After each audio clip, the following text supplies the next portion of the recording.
Hi everyone, this is OGV Energy Live from Aberdeen, brought to you in association with Crux Digital Transformation Consultants. Wherever you are in the world, welcome, and it is a joy to be with you today back on this show. My name is Eric Doyle, and this is our Subsea edition. We're broadcasting across LinkedIn Live, X, YouTube, and many other platforms, giving you all the very best in news and insights from across the energy sector by bringing the UK's leading energy industry publication, OGV Energy Magazine, to life. If you are a regular with us, you'll know how the show works, and it's good to have you with us again. Thanks for joining us. If you're new to the show, each month we feature interviews and discussions with our partners from the publication and across the sector on a wide range of topics from across the energy industry to update you on all the latest news and opinions on a very specific topic. And that topic this month is Subsea. If you remember, on the 15th of this month, we did a very special show, just a short show, on the upcoming Subsea Expo with the lovely people from Global Underwater Hub. We might touch in on Subsea Expo today. So please say hello. Tell us where you are in the world. Tell us who you work for. Tell us what you do. If you're in Subsea, let us know. That is fantastic. Your marketing team and your leadership team will love you for shouting about who you work with on digital channels. That is brilliant. So yeah, this is all about the energy community, and this is all about us together. So let us know who you are, let us know where you are, and let us know what you do. It is a joy to be with you today. So today we're going to explore and unpack the very latest in the world of Subsea. We're going to be meeting some very special people at the leading edge of this space within our industry today. Coming up on our industry spotlight feature, we are going to be spending some time with Ray Riddoch, chairman of Sentinel Subsea, Martin Harbottle, Technical Director of Impulse Group, and Dan Cunney, Head of BD and Commercial at CJet. Thank you very, very much, Quentin Milne. Quentin Milne has done just exactly what I'm asking you to do, to say hi. Thank you, Quentin. Where are you today, Quentin? You're always a global traveller. Let us know where you're heading today or where you are. Yeah, so we've got this big show ahead of us today. We've got some great people with us today. Let's get this show on the road. Our headline guest today works for an organisation that is widely known across the energy sector for its technical ingenuity, melding together engineering, manufacturing, field service expertise to create innovative industry-leading solutions. That organisation is, of course, Proserv. So please welcome today their Chief Technology Officer for Subsea Controls, Tora Erntsen. Let's meet Tora. Tora, good to have you with us. How are you doing? Hi there. Good, and thanks for the invite to the great show. Yeah, absolutely. It's good to have you back with us. It's been a year. It's been an entire year. Isn't that amazing? Yes. It's and you look the better for it. I've suffered. You know what I mean? You look better for it. You are the last time we spoke to you, you were in snowy Trondheim, but you're in sunnier climes today. You're in San Antonio, Texas, right? What takes you there? So there's a show here also on Subsea called Subsea Tiebacks. So that is this week. So that's the reason why I'm over here, though, to meet customers and partners. And to be fair, it's also quite a good show. A lot of presence and yeah, a little bit warmer as well than Trondheim these days. So no, it's a great show here as well. Fantastic, fantastic. So for our guests that are watching that have perhaps been asleep for the last 60 years and haven't noticed what's going on in the world, just a little reminder of Proserv's mission and your focus as a wide company, please. So Proserv, probably back from the early 70s though, it's a controls technology company working in the oil and gas sector for since early 70s, and working, I would say, with as you rightly say initially, is with innovative new solutions, try to kind of challenge the norm, think differently, being a small, I would say, competitor in this kind of in the subsea market though. And we also for sure know the transition with the energy as well into renewables, some of the new innovations on something we call the electric cable guard, on offshore wind. So there is a lot of other things also than that kind of transition. But the heritage is from Subsea Controls, and like you say, services and all of that around it. So it's been a year with all of that in mind. It's been a year since we last spoke together on this show. How would you summarize the tonality around that year? What have you seen? What trends have you seen, and what is your experience from the last year? What we have seen over the last year is there is a lot of more So I mean, if you look at the overall energy demand for the next 5, 10, well, up to 15 years, we can see there is still a big demand on oil continuously, oil and gas. What we also see is that there's a lot of, so to actually get that kind of level of oil and gas, you need to continue, and the tail production is to extend life of existing fields. And also that was mentioned the last time. But we see a larger demand to keep systems running, to try to fix issues they have in fields. And I mean by the technology we have developed now over 10, 15 years, it's also to add new sensors, it's to do upgrades of existing SCMs, it's a little impact as possible. Okay.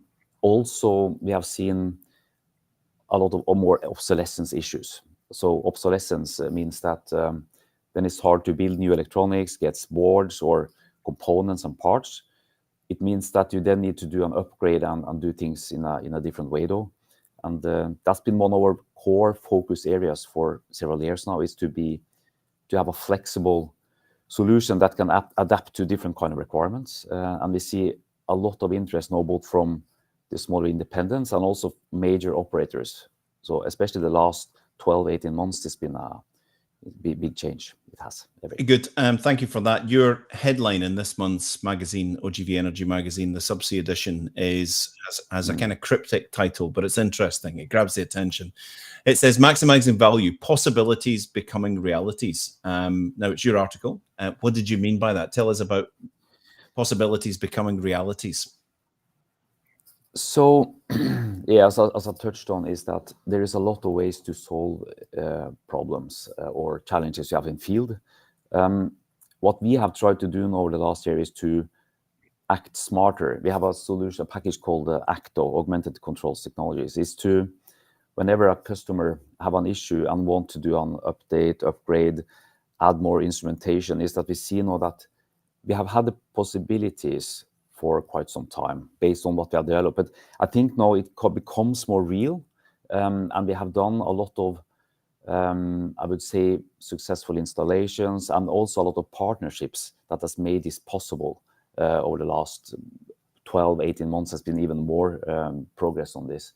So I see there's a lot of ways to solve this, but also I think historically, what I mean also by possibilities is that from a legal perspective, there are contracts controlling this. We see now a more mature approach with our customers, how to treat these challenges to make it possible to do what they actually want to. So there is a lot of different parameters now adding up into that this is now a feasible option to move forward. So I see now all of this adding up based on the expertise we have, the experience, and also in the partnerships, it's opening up to something that's more real, though, to be fair. So that's maybe the high level pitch. Also, what I mean is based on taking the technology that we do have into other areas, like as I mentioned in the article, is HIPS controls as well, is to utilize the kind of framework that we have done in some areas into other applications. And we can also see successfully to transition technology and competence into new applications and frameworks in quite a short time frame. Both cost effective, also lead time, from a lead time perspective, is to move that forward in a good way. So I think that is probably to summarize that high level. Also, probably to add to it in the end, though, there's a lot of digital offerings also out in the market. So like kind of the buzzwords of machine learning and artificial intelligence, and there's a lot of, I would say, really strong frameworks, and that is also a lot of possibilities. However, to actually utilize that to the extent of giving the end customer or us as an industry the benefits is probably also getting this into actual realities. So what we have seen also over the last period of time is to use the kind of all the data. We have a lot of data in the oil and gas industry, to be fair, and we have collected data for 25 years. What we have seen now is by a lot of frameworks available is that you can utilize all this data to be smarter, to look at improvements, optimizations. And I see also a shift now in utilizing a lot of this kind of advanced frameworks in a wider extent big time. than it had been used in the past. Big time. When we met a year ago, I asked you about your technology ethos, and your answer was quite interesting. I just want to see if that's played out over the year as you expected. Your response when I asked you about adopting a new technology ethos was, our plan A is always to see how we can utilize existing infrastructure, but we have to have the skill sets, and we have the skill sets for plan C, plan B, and plan C if replacement is only the solution, is the only solution. Has that played out over the year? Yes, and to your point is that when you talk about existing infrastructure, is that when you want to do an upgrade or add on more equipment, sensors, smart stuff on the subsea asset, is to try to, as I probably also said the last time, is you can coexist with existing equipment, you can add on some smart communication channels, you can extend with the smart software solutions even. And that should be by default the approach you take with minimum impact. That means that by adding small pieces of hardware and the sensors, you can get the most out of it. But also, if that will be a challenge sometimes, though, you will need to have a backup plan that also should have as little impact as possible. But to then have all of those options in your kind of portfolio of solutions you can put in place, though. But you should always default by less impact and try to be smart. It's probably the answer to that. You touched on something very close to my heart, which is digital transformation, digital evolution of how we act as businesses and how we evaluate efficiencies and look to the future with digital. You spoke about machine learning and artificial intelligence. How deeply embedded are topics like machine learning and AI in the Proserv world? So, because the frameworks, there's a lot of frameworks out there.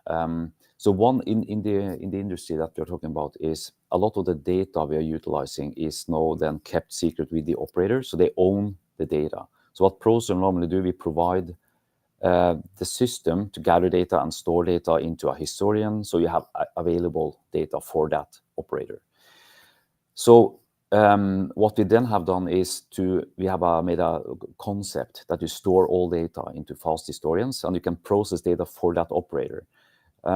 What we have done with some partners and also with operators now is to start to analyze this data to be proactive. Right.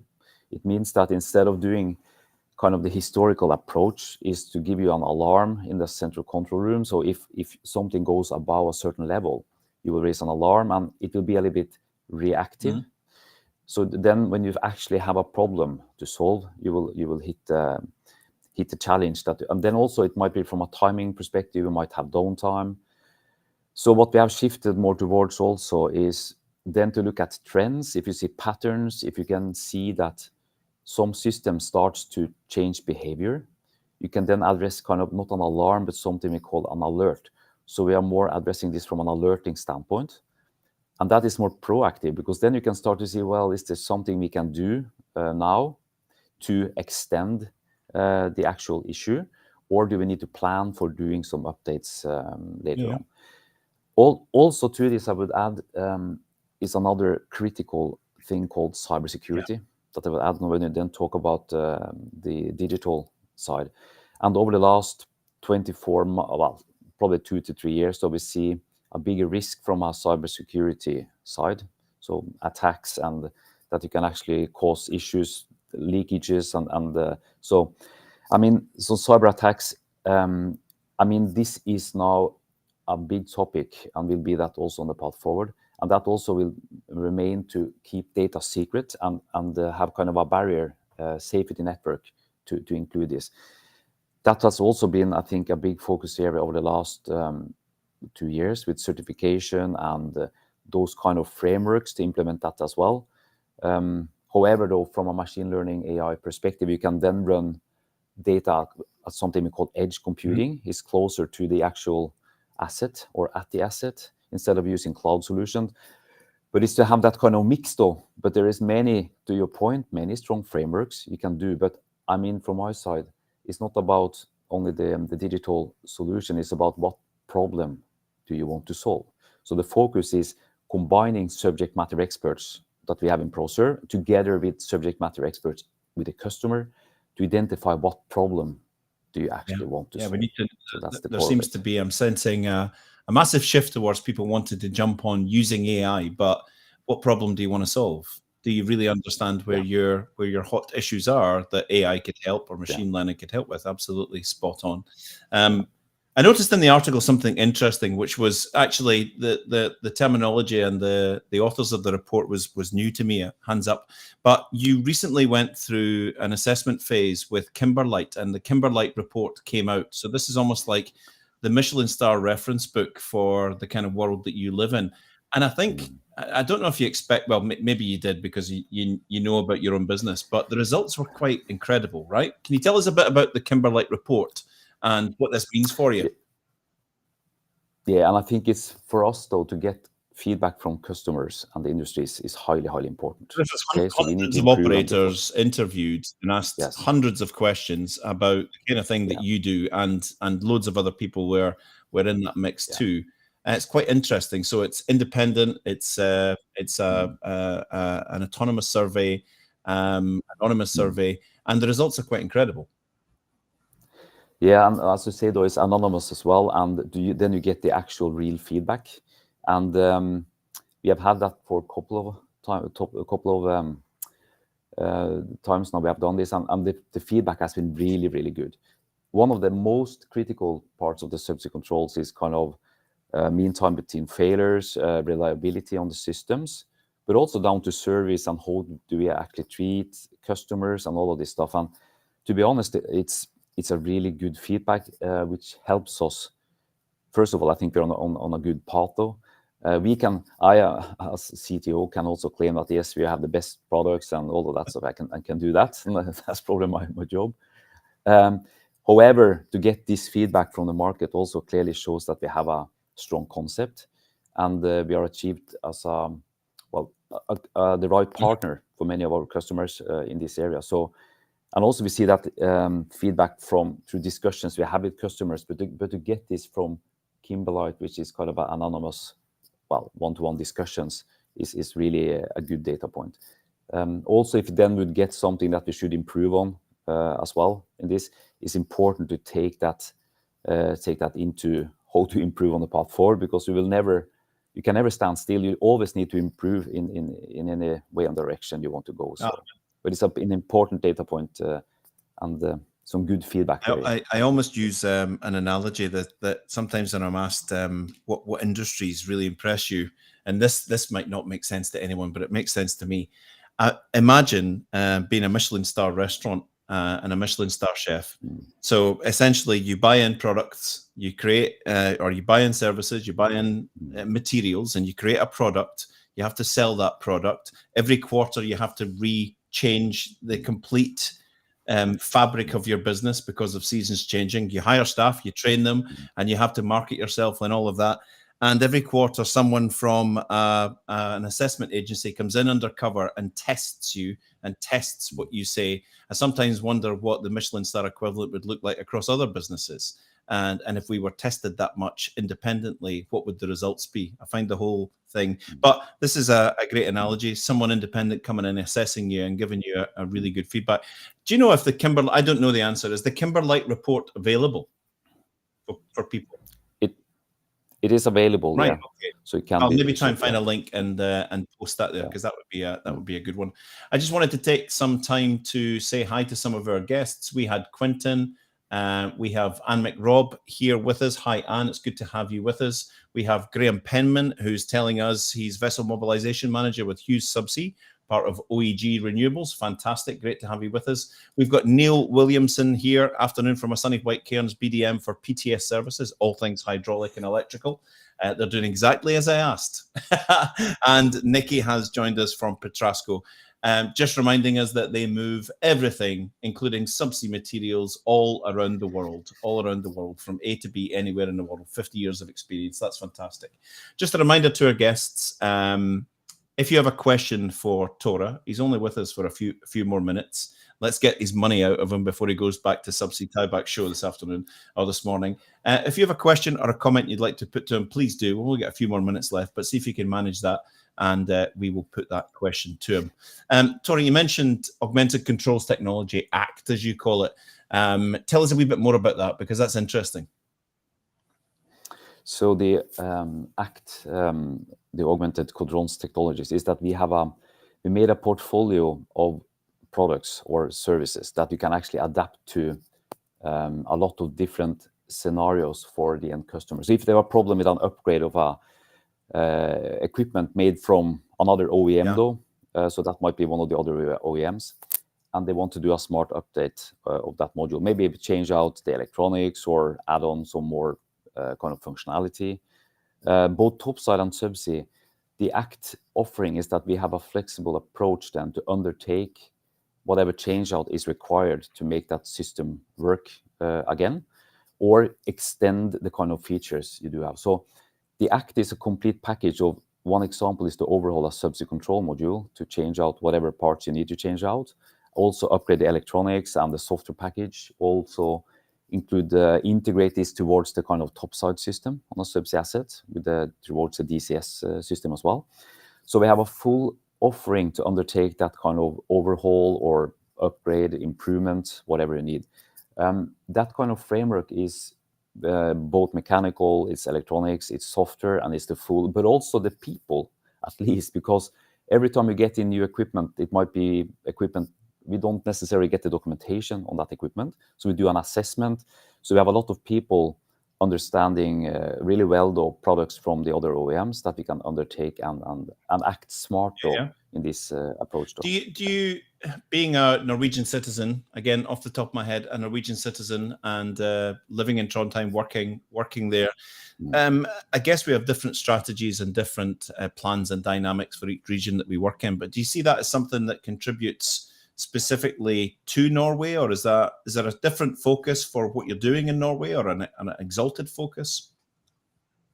So I think it's quite joined up though, and what we ever do both in here, I'm in Houston or close to Gulf of Mexico now, which is one approach. I think the strategy overall is to use the ACT offering, but also for greenfields is quite combined. But we can see now, especially in Norway, where I'm located, we have now I would say a growth there as well between the facilities we have in Stavanger and Trondheim.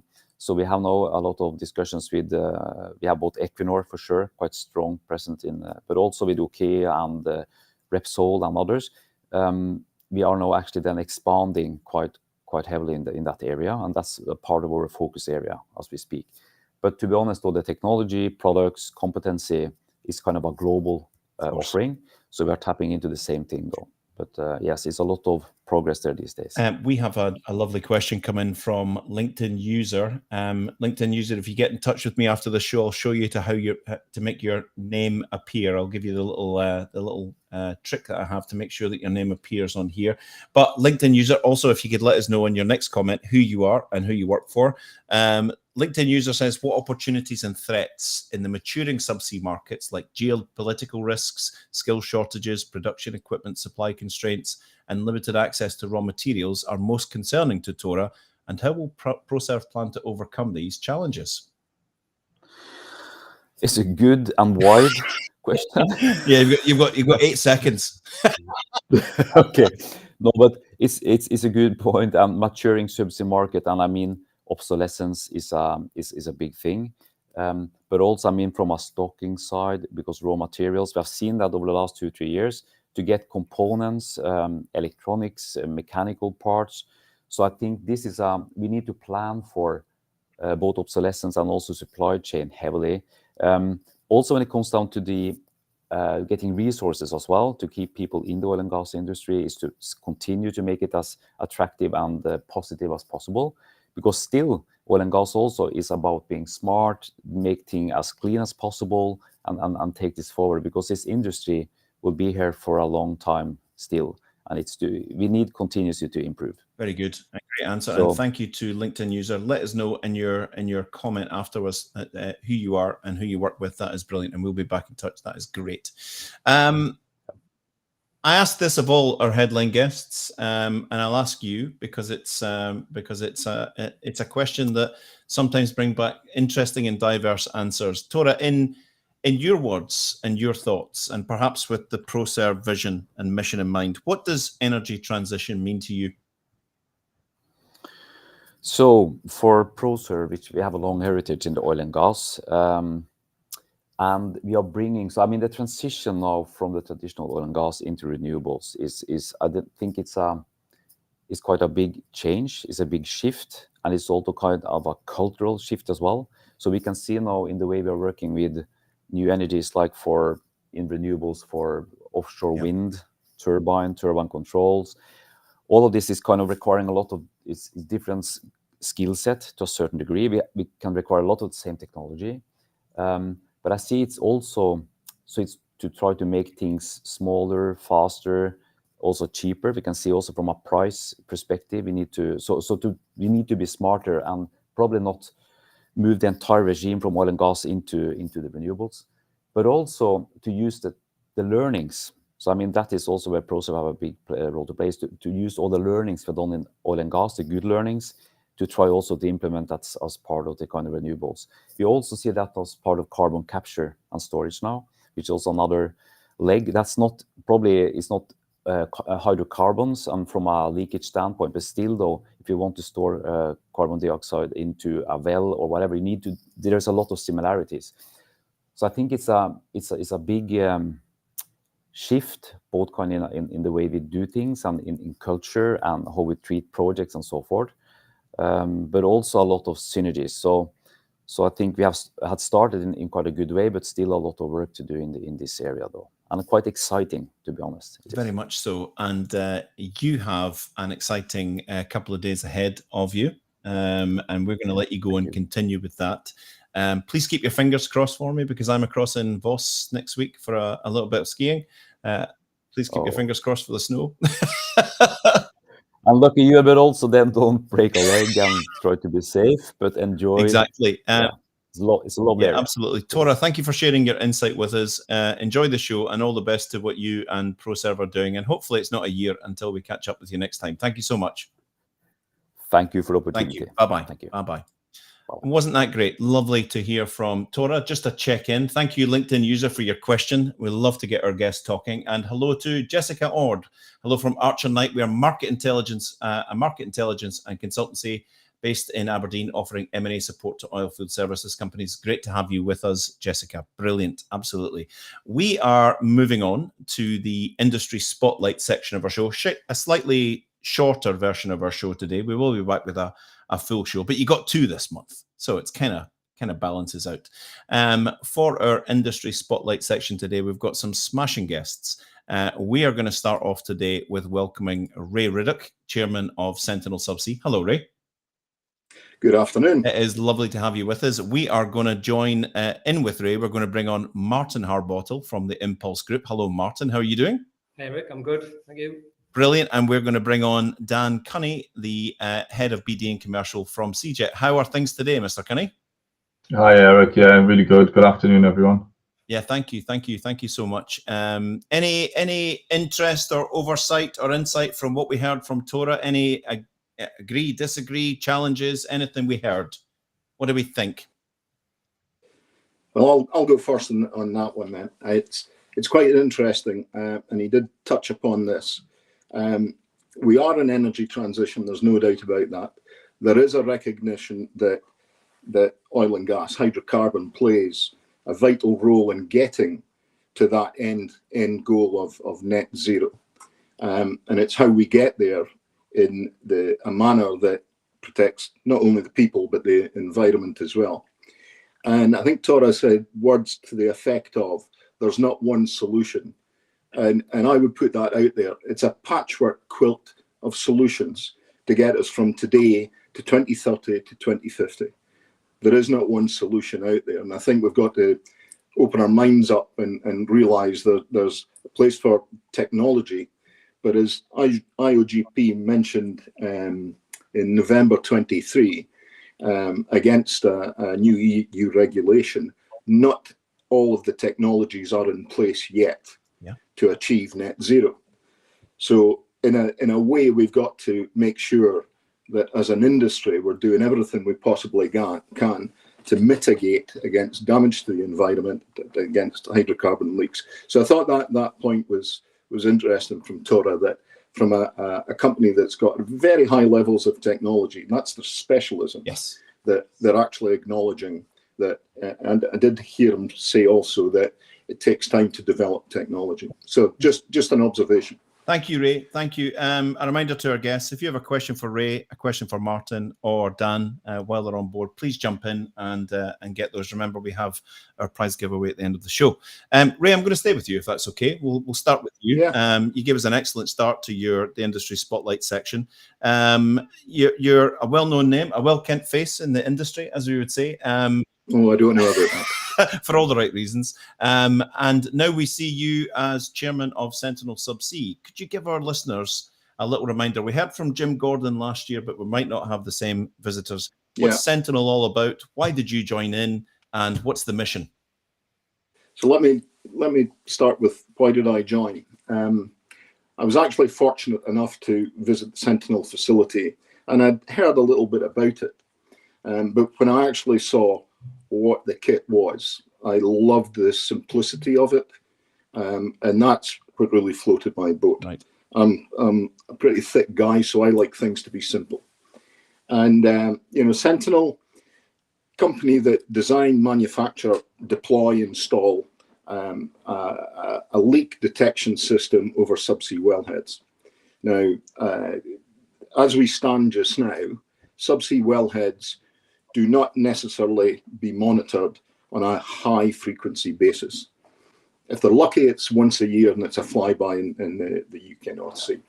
So Sentinel have developed this piece of kit, and if I can give you a brief description of it, this is my words. Jim Gordon probably wouldn't use them, but if you can imagine an umbrella, a fabricated steel umbrella that is deployed over a subsea wellhead and tethered down to the bed or the frame. And above that umbrella is a little linkage chain, and then we reach the point that I think is the intellectual part of it, the cleverness of it.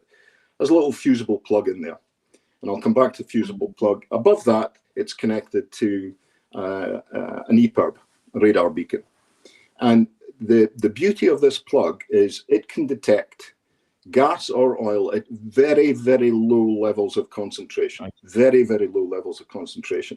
It then melts, for a want of a better term, and it releases the beacon. Beacon goes to the surface, goes off. It's monitored 24/7. Very quickly, you know that you've got a wellhead that's got gas coming out of it or oil coming out of it, and one would hope that there's a quick response to that information. We can pinpoint the wellhead, and then you hand it off to the well owner. And I think it's quite interesting. If I come back to a point that I was making at Expo last week, is that there is new EU methane regulations in place. They were in place at the end of 23. Right. There's a 2-year grace period, and basically it requires the operator to monitor methane releases, particularly in all of their wells in subsea, and importantly to react in a prompt manner thereafter. Now, IOGP put out an article back in 23, which actually said it supports it, but technology is not there, so how do we get there? And I personally think that the Sentinel system, which is relatively economically attractive to deploy, to install, and thereafter monitor your well, I did say this at Expo, it allows then the operators to sleep at night, knowing that their subsea wellheads are being monitored, and to a degree that we would never have believed possible a few years ago, certainly when I was still in the game. And so what you're talking about is not, this isn't concept, this isn't on paper, this is operational today around the world, right? Where are you? We have deployed it in probably all of the global regions that you would naturally associate with oil and gas production. So we're in the Bay of Mexico, right, monitoring. Yeah, and I'm not at liberty to speak about our clients or their names, but if you imagine the names that are in the Bay of Mexico or offshore Brazil or Australia or the UK, then you're going down the right road there, that's for sure. But yeah, we've deployed many, and with a really good order book as well. But as I say, I come back to this patchwork quilt. So you need simplicity just now to get to a point of compliance with the methane regulations, but probably more importantly, that you can say to society, we're doing everything we possibly can with what's available to us to monitor wells and limit the escape of hydrocarbon to the sea. And it's this patchwork quilt of solutions to get us to net zero. Thank you very much, Ray. I'm sure you won't be able to divulge any crown jewels or secrets, but I'm guessing the Sentinel, Sentinel took some clever people and some clever thinking to put it together. I'm guessing there are other things in the mix from Sentinel, and we should be keeping an eye on the future, right? Well, I think how I can respond to that is that over the last 2 or 3 years, we've realized that our clients come to us, and every client's requirement is slightly different. So we've had to redesign the umbrella to suit particular situations. We've looked at the plug, and some will say, I'm not interested in oil, I only want gas, and this is my gas composition. So the plug is manufactured to suit the gas composition. Right.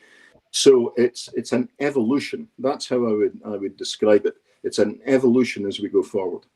Very good, Ray. Thank you so much. We know that you've got a hard stop at 3 o'clock, so if you need to leave us, please do. But thank you so much for that wee bit of insight into Sentinel and for your comments on Tora's piece. And I'll send in my invoice later today. Thank you very much. It'll be paid. I'm not saying when, but it will be paid. Thank you, Ray. Martin Harbottle, Technical Director at Impulse Group. Martin, for those, and I know that it was supposed to be Gilles, who I know quite well on the show, so he owes you a fortune for having you stand in.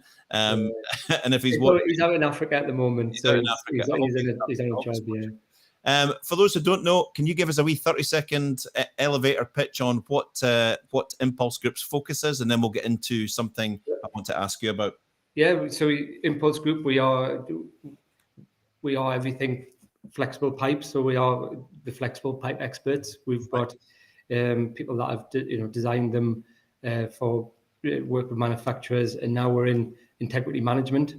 Interesting that this is the subsea edition of OGV, because actually everything we look after is subsea. So the access point that we have, actually the model over here, is the vent ports, which are just above subsea.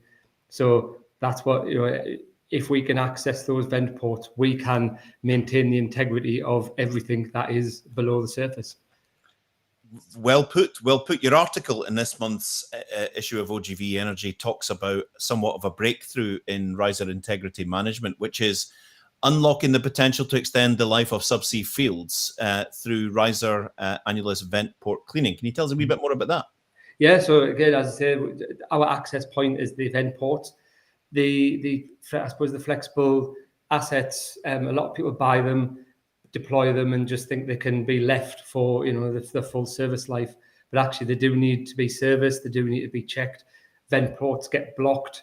So we've got various tools at our disposal that we can go out and we've got visual camera systems. We've got positive pressure systems. We've got vacuum systems.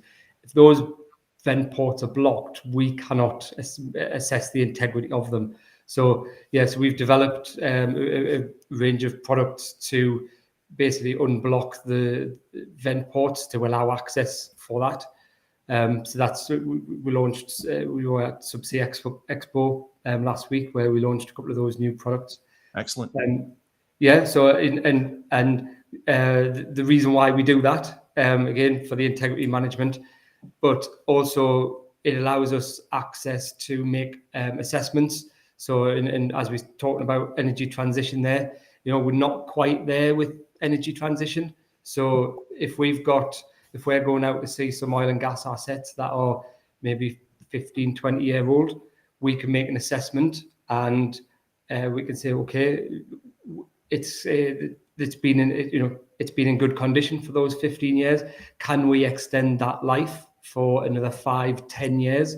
Yeah. Which will be great in terms of energy transition, because that's we're not in terms of Especially hydrogen. We're not there yet, but people aren't going to, companies aren't going to invest for another and buy more assets that are going to last 25, 30 years if they can get another 10 years out of what they've already got.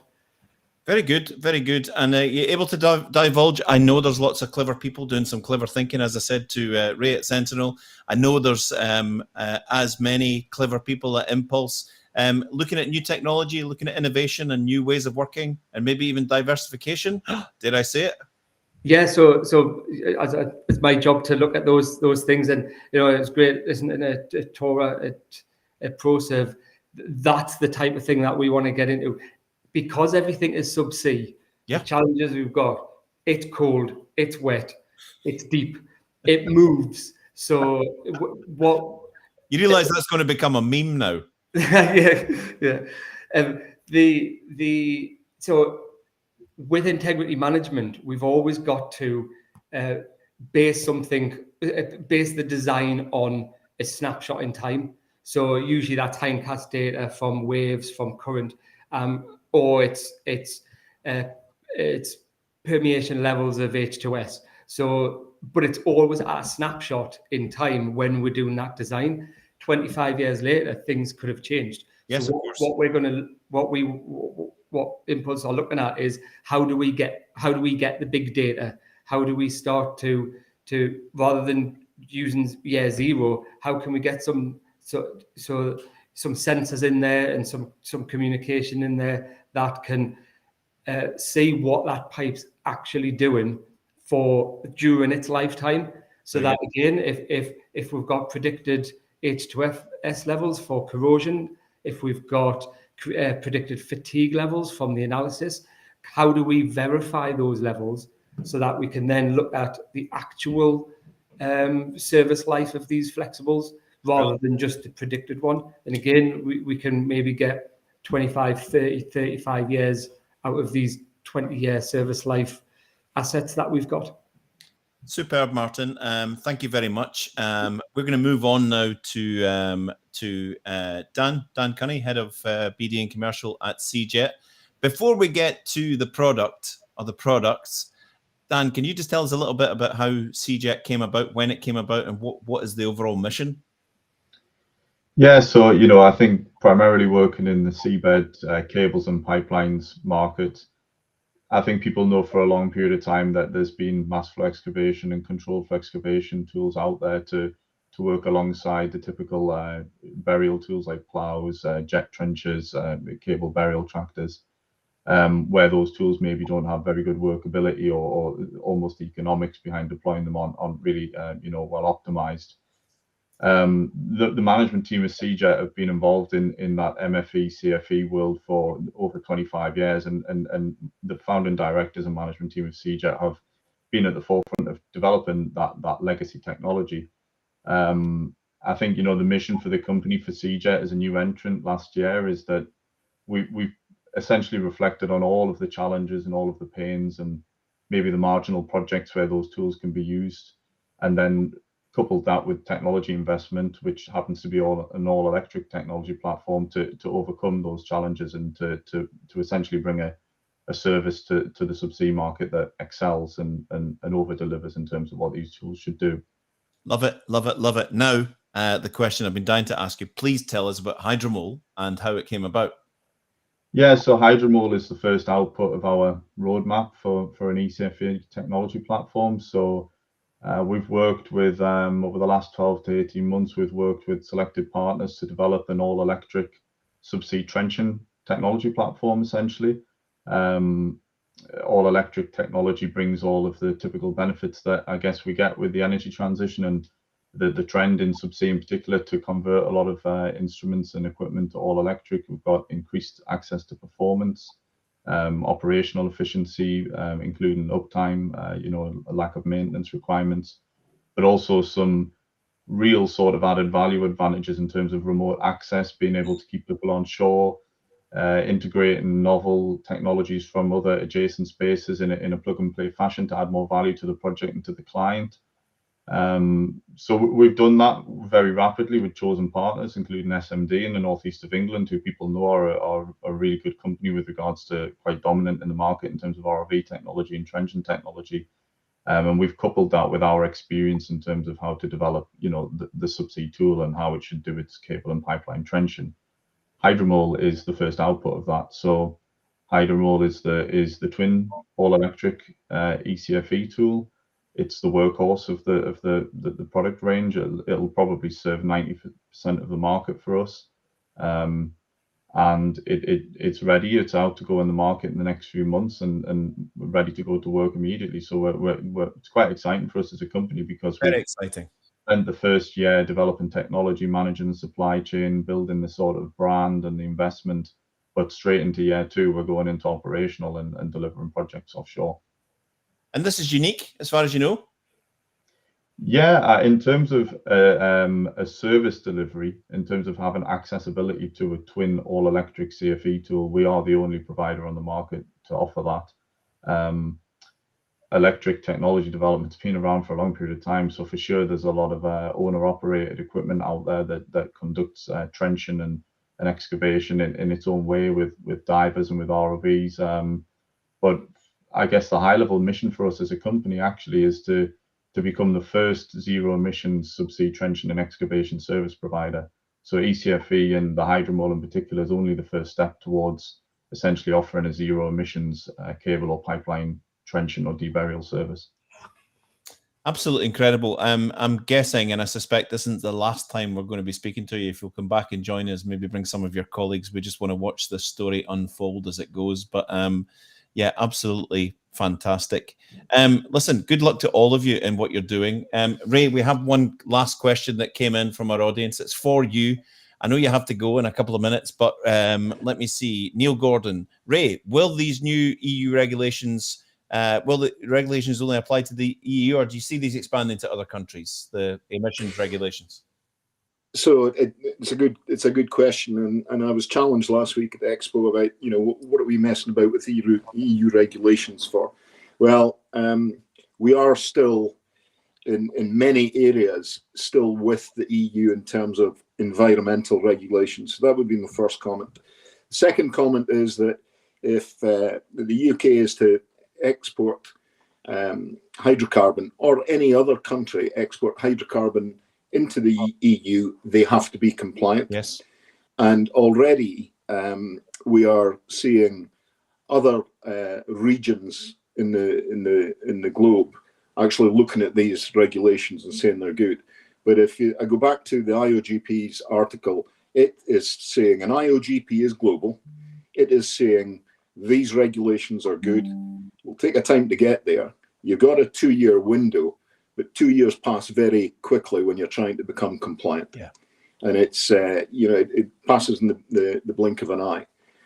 Also, and I think, if anybody's interested in it, go and Google it. Financial Times ran an article last year, again, round about the impact of the new methane regulations. And it's putting the monkey firmly on the back of the operators to do what needs to be done to satisfy societal's demand for you to be, how can I say, a responsible, environmentally responsible industry. So hopefully that answers Neil's question. Thank you very much, Neil, for the question, and to Ray for the response. So, ladies and gentlemen, watching our show today, and thank you to John Bloomfield saying we also work closely with SMD. Watch for next week for an announcement from Phil Motion. To our LinkedIn user that asked the brilliant question, I'm going to select you as our winner today. If you can let me know, drop me a message and let me know your name, because unfortunately I'm just seeing LinkedIn user there today. So the message is Ray Riddoch, Chairman, Sentinel Subsea. If you want to find out about that subsea wellhead monitoring and alerting system, get in touch with Ray, and he'll put you in touch with the right person. If you want to have a conversation about all things flexible, riser integrity, vent port cleaning, Martin Harbottle is your man. And if you want to find more about this Hydromole, electric excavation technology, and what the future is for CJET, please get in touch with Dan Cunney. You can find all these people and get in touch with them. If you're struggling to do that, which I don't imagine you will, get in touch with me and I'll make the introduction for you. Gentlemen, we wish you all of the very best in what you're doing, and we will catch up with you later on. Thank you very much. Thanks, Eric. Thanks, guys. Everybody. Bye-bye. Cheers. We'll let those fine gentlemen go about their business today. Yeah, so we're going to go for this question here as our winner for the half-page article in a future edition of... If anybody can see their name, can you type it in for me? Because I can't see it. It says LinkedIn user, and that's all I'm getting. And I'd love to get in touch with them, and we'll get you a future edition into OGV Energy magazine. So we've reached the end of our show. It's a wee bit shorter than it normally is by about 20 minutes. We hope to get back onto normal transmission shortly. But thank you very much for joining us. Thanks for your contribution. It's always a pleasure to do this show. This has been our Subsea special of OGV Energy Live, bringing OGV Energy magazine alive. Thanks for being with us. Thanks for taking part. It's a joy to do this show, and we really appreciate you taking the time to be with us. Tune in about the same time next month when we'll be doing this show again to support OGV Energy's Asset Integrity magazine, which comes out tomorrow. All right. Thank you very much, and we will see you next month. Bye-bye.